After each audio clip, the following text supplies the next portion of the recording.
It was the first time that I was going to prison. It was a dark and misty night. And through the mist, I saw what appeared to me to be mile after mile of razor wire. Well, I looked at that razor wire and I thought, clearly they don't want people getting out. Am I ever going to get out?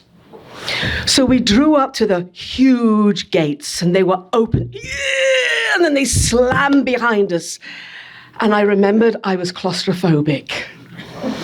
We got into the main room and it was filled with men. They were glaring at me. In fact, they weren't men, they were giants. They were enormous. They all had these huge muscles that they were rippling at me. And I know that they were covered from head to toe in full body tattoos. I just know it. I hyperventilated all the way onto the stage and I looked around the room. They were all grey. Their faces were grey. The uniforms were grey, the walls were grey. And then I said, hello, my name is Geraldine, and I'm here to teach you storytelling. And their faces didn't really change much. So I said, you might be wondering what on earth I could teach you because we are so different. I know we are different. I mean, for a start, I'm a woman and you're all men. This is a maximum security prison, and this is the first time I've ever been into a prison. And I've got this accent. I was born and brought up in England. I went to a convent boarding school. So you might be thinking, how on earth would I know about your lives? And the fact is, I couldn't. I could not know about your lives unless you show me. I want you to tell stories that are so vivid, that paint such pictures in them, that it's as though you are taking me by the hand and taking me to places that otherwise I would never, ever be able to go.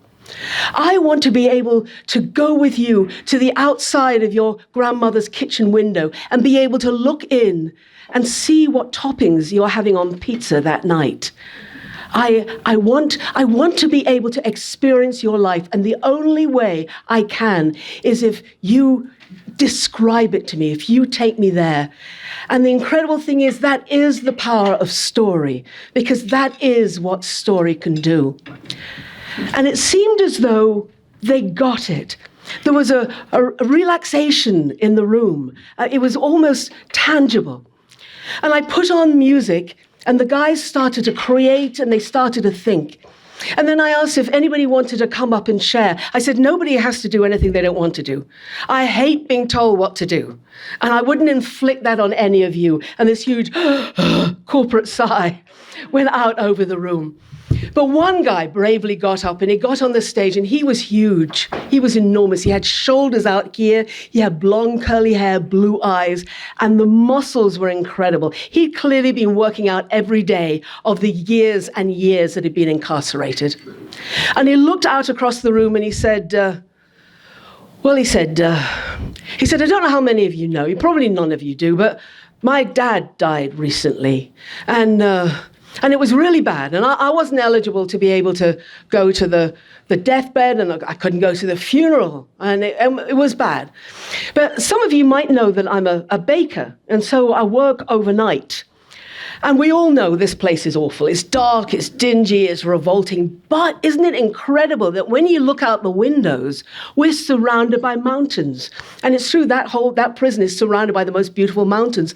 And he said, when I get off my job in the morning, I can look out, when I'm coming back to my cell, I can look out at that beauty.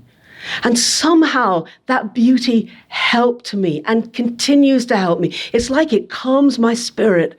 There's something about that beauty that has enabled me to carry on. Well, I'd arranged that after each person on the stage had told their story, that someone from the audience would get up and say what they thought. And so he's a white guy on the stage, and this barrel-round African-American guy gets up and he looks at the man on the stage and he said, I never thought you and I would have anything in common. Nothing. He said, but those words you spoke tonight, it was like they went deep into pain I've got inside me. It was like you'd read my mail. He said, you gave me a gift tonight. I thank you. And then they started to create. Now, when I went into the prison, I thought that the stories would be dark. I thought they'd be about revenge and getting back and killing and gangs. But they weren't. They weren't. They were about people longing to be at home, wanting to keep themselves safe in the prison so they could get back to their wives and their children, how much they missed home, and other things like that. And the incredible thing is that it bonded all of us. Because underneath, we're all the same. We all want the same thing. We want to be loved. We want to be understood. And that whole room, it seemed to fill up with peace and creativity and grace. And I knew from that moment that I wanted to go into every prison in America. Well, I've always been very enthusiastic. I wanted to go into as many prisons as I possibly could, bringing creativity and urging people to tell their stories and sharing light and love and grace. And I did go into several prisons in America and even as far as New Zealand.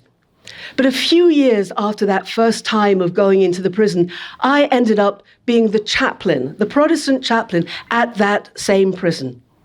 And so those big bad boys who had so terrified me that first day that I went in, those big bad boys became my sons that night that everything changed. Thank you. Thank you.